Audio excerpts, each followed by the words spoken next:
ये आज से चंद रोज पहले की बात है जब असदूर नामी एक छोटे से यूट्यूबर पर कुछ नामालूम अफराद हमला कर देते हैं और फिर पूरे मीडिया पर सहाफियों की हिफाजत और आजादी राय को लेकर एक तूफान मचा दिया जाता है। पहले आपने इसको मारा, इसके घर में घुस के मारा और फिर आपने एक दूसरे को टेलीफोन कॉलें की और पर्सनल मीटिंग्स में कहा हमने घर में घुस के मारा। असदूर पर हमले का इल्जाम फौरन रियासती इदारों पर लगा दिया जाता है, हत्ता कि मशहूर ज़माना काजी फाइज ईसा मैं अपनी बेगम सरीना ईसा के साथ असदूर की इयादत करने का ऐलान भी कर देते हैं। असद अली तूर, जर्नलिस्ट मैम। बात फकत यहीं तक महदूद रहती तो ठीक था, मगर कई एक अमरीकी एनजीओज भी पाकिस्तान में सहाफियों की मखदूश सूरत हाल पर परेशानी का इजहार शुरू कर देते हैं और यूं एक खास माहौल बना दिया जाता है जिसमें रियासती इदारों की किरदार कशी की एक मुनज़्ज़म मुहिम शुरू हो जाती है। मेरे सर पे पिस्टल रखती और कहा कि मैं ये सही हूँ, खामोश होकर वरना गोली मार दूंगा। अब आते हैं सवाल की जानिब कि क्या असदूर वाकई एक सहाफी है? सहाफत से कोई ताल्लुक नहीं है। और सवाल तो ये भी है कि असदूर की सहाफती तालीम कितनी है?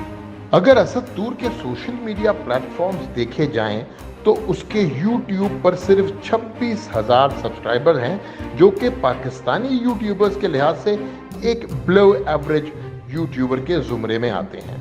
हाँ, अलबत्ता हालिया ड्रामे के बाद अब ये जरूर होगा कि असदूर के सब्सक्राइबर्स जरूर बढ़ जाएंगे। अब अगर असदूर का फेसबुक अकाउंट खंगालें तो वहां पर असदूर ने अपने आप को प्रोड्यूसर, सहाफी और ना जाने क्या क्या करार दिया है।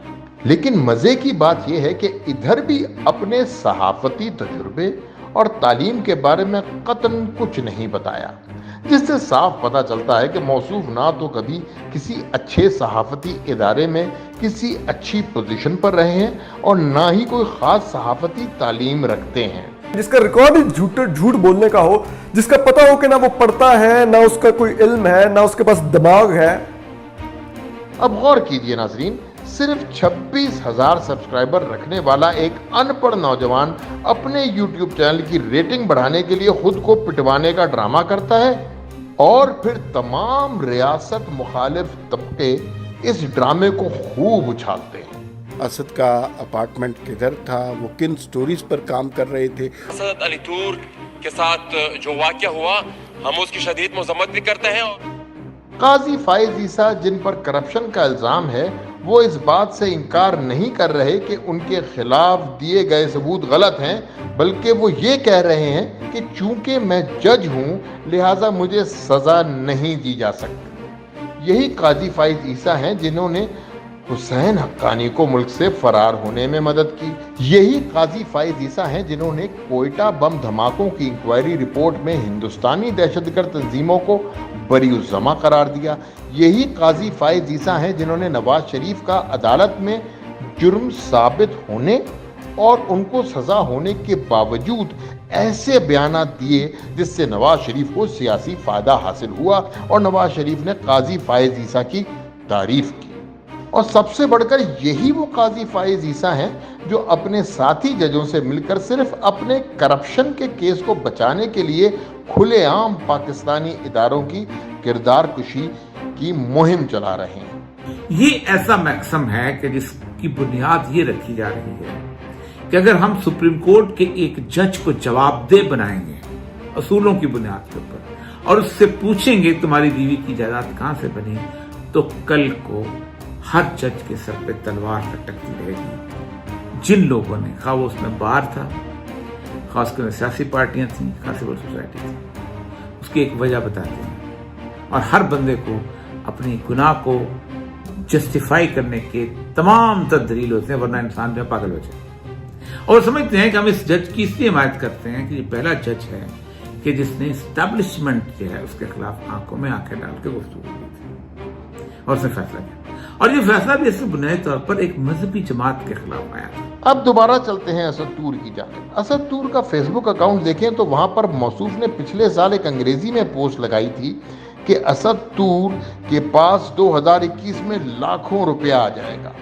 سوال یہ ہے کہ اسد طور کے پاس لاکھوں روپیہ کیسے آ جائے گا؟ اس سوال کا جواب موجودہ صورتحال کو دیکھیں تو بآسانی سمجھ آ جائے گا۔ اسد طور کی بلڈنگ کے چوکیدار کا کہنا ہے کہ جن 3 لوگوں نے اسد طور کی ٹھکائی لگائی ان میں سے ایک شخص کا باقاعدگی کے ساتھ اسد طور کے ساتھ ملنا جلنا تھا، جس کا ثبوت بلڈنگ کے انٹری رجسٹر میں بھی موجود ہے۔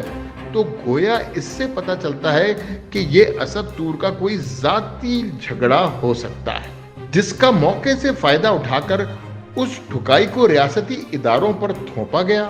سوال یہ ہے کہ یہ سب کیوں کیا جاتا ہے؟ ایسے ڈرامے عموماً یا تو یوٹیوب کے سبسکرائبر بڑھانے کے لیے یا پھر امریکی صحافی اسکالرشپ کے لیے ڈرامہ رچایا جاتا ہے۔ ماضی میں احمد نورانی جیسے غیر معروف صحافی ایسے ہی ڈرامہ کر کے امریکہ میں الفریڈ فرینڈلی اسکالرشپ حاصل کر چکے ہیں۔ I know that there has been a history of people using and taking names of intelligence agencies to get immigration also. So this is one problem that we face. کوئی بھی ذرا سا شعور رکھنے والا انسان بآسانی سمجھ سکتا ہے کہ غیر معروف 26,000 سبسکرائبر رکھنے والا یوٹیوبر جس کی کوئی خاص تعلیم بھی نہیں، آخر اس سے کسی ریاستی ادارے کو کیا خطرہ ہو سکتا ہے؟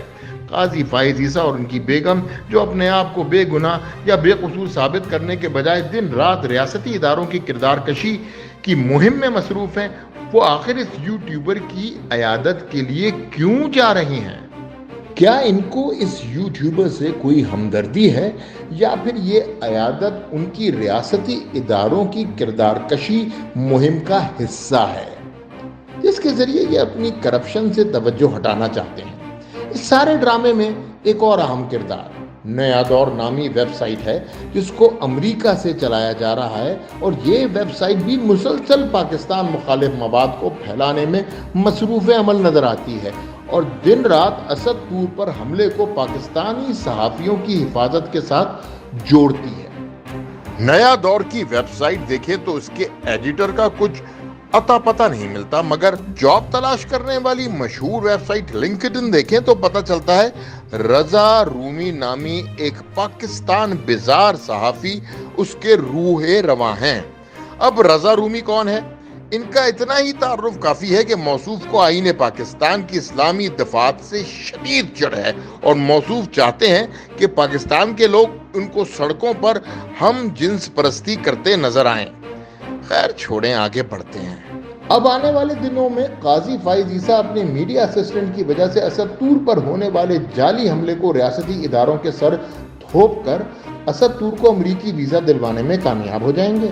عالمی سطح پر پاکستان کی بدنامی ہوگی اور قاضی فائز عیسیٰ کی کیس سے سب کی توجہ ہٹ جائے گی اور عین ممکن ہے کہ وہ دوبارہ بحال ہو کر کھلے دل سے اپنی کرپشن جاری رکھ سکیں۔